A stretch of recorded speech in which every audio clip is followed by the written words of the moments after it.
Hello friends, அஸ்ஸலாமு அலைக்கும். இப்போ நம்ம என்ன செய்ய போகிறோன்னா, நம்ம ஜவ்வரிசியை வச்சு வெளிநாட்டில் செய்கிற மாதிரி ஒரு டிஷ்ஷு தான் செய்ய போகிறோம். வாங்க வீடியோக்குள்ளே போகலாம். வீடியோவை ஸ்கிப் பண்ணாமல் பாருங்கள். இதுக்கு ஜவ்வரிசி ஒரு கப் எடுத்துக்கிறேன். இதுக்கு நல்லா தண்ணியை ஊற்றி 2-3 தடவை நம்ம அலசிட்டு இதை ஒரு 4 மணி நேரம் ஊற வச்சுடுவோம். இது அப்படியே ஜவ்வரிசி நல்லா ஊறினா தான் நமக்கு சீக்கிரம் அது வேகும்.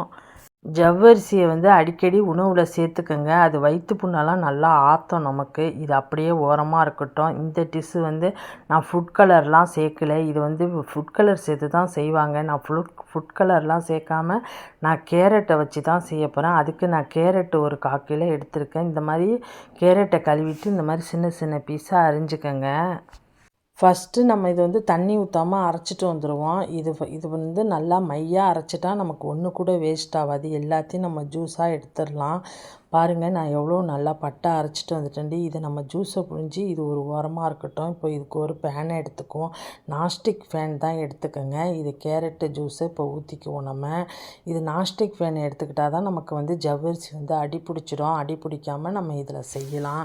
இது நல்லா கிண்டி விடுங்க. இதுக்கு நான் ஃபுட் கலர்லாம் சேர்க்காம வெறும் கேரட்டு ஜூஸை வச்சு தான் செய்கிறேன். இந்த மாதிரி நீங்களும் செஞ்சு பாருங்கள். கலர் சேர்க்காம இயற்கை முறையில் செய்கிறேன். இதுக்கு 1 கப்பு சீனி எடுத்துக்கிறேன்.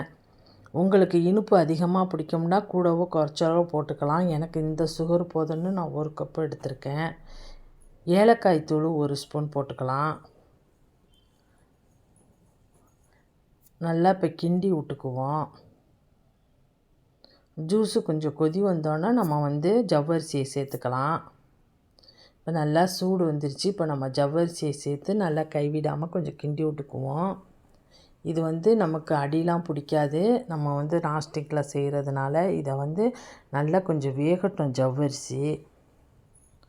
ஜவ்வரிசி நம்ம ஊற வச்சதுனால சீக்கிரம் வெந்துடும். இது கொஞ்சம் கூட நம்ம எண்ணெய்லாம் சேர்க்காமல் செய்கிறதுனால இது ரொம்ப நல்லாயிருக்கும். நம்ம இதில் துளி கூட நம்ம கொஞ்சம் கூட இதில் ஆயிலெலாம் சேர்க்காம தான் செய்கிறோம்.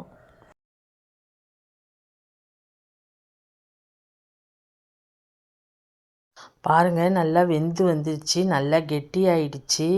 நல்லா ஜூஸு நல்லா வெந்ததுனால ஜூஸ்லாம் நல்லா உறிஞ்சி நல்லா கெட்டியாயிடுச்சு. இன்னும் கொஞ்சம் கெட்டியாகட்டும். இன்னும் நல்லா கெட்டி ஆகிடுச்சு. இது அப்படியே வச்சா நமக்கு நல்லா ஆறிடும். இது அப்படியே ஆறட்டும் ஒரு ஓரமாக. நான் அடுப்பை அமுத்திட்டேன். இப்போ இந்த மாதிரி ஒரு கோப்பை எடுத்துக்கோங்க. இதில் நான் 4 கோப்பை எடுத்திருக்கேன். இதில் நம்ம நெய் தடவிக்குவோம். அப்போ தான் ஒட்டாமல் நமக்கு வரும். இதில் நல்லா நெய்யை தடவிக்கிட்டு நம்ம இந்த கோப்பையில் 2 கரண்டி அள்ளி வச்சுக்கலாம். கொஞ்சமாக அள்ளி வைங்க, ரொம்ப அள்ளி வைக்காதீங்க. நான் இப்போ இது 1 கரண்டியும் இன்னும் ஒரு 1/2 கரண்டியும் அள்ளி வச்சுக்கிறேன். இந்த மாதிரி சமமாக 4 கோப்பையிலையும் நம்ம அள்ளி வச்சிடலாம்.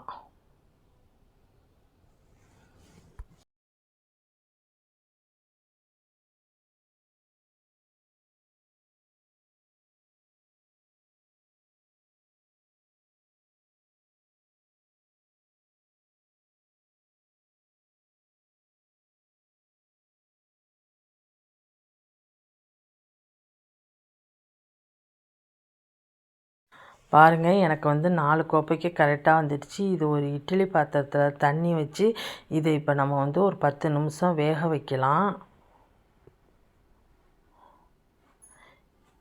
இதை அப்படியே மூடி நம்ம வேக வச்சுடுவோம். இந்த டிஷ் இப்படி தான் செய்யணும். இது அப்படியே நல்லா வெந்து நல்லா ஆறிடுச்சு. இதுக்கு தேங்காய் பூ எடுத்திருக்கேன்.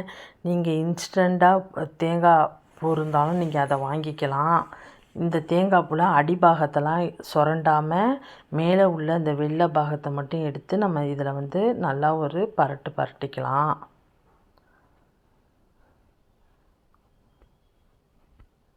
இது புதுவிதமாக ரொம்ப டேஸ்ட்டாக இருக்கும். இந்த மாதிரி நீங்களும் செஞ்சு பாருங்கள்.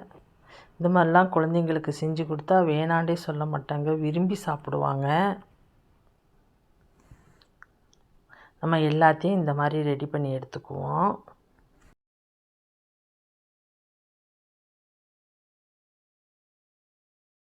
இந்த டிஷ்ஷை பார்த்தாவே உங்களுக்கு தெரியும், கொஞ்சம் கூட எண்ணெய்லாம் சேர்க்காம செஞ்சுருக்கோம். இது பார்க்க நல்லா ஜல்லி மாதிரி இருக்கும். சின்ன பிள்ளைங்கள்லாம் விரும்பி சாப்பிடுவாங்க. நம்ம வீடியோ பார்க்குற நீங்கள் சப்ஸ்கிரைபே பண்ண மாட்டேங்கிறீங்க.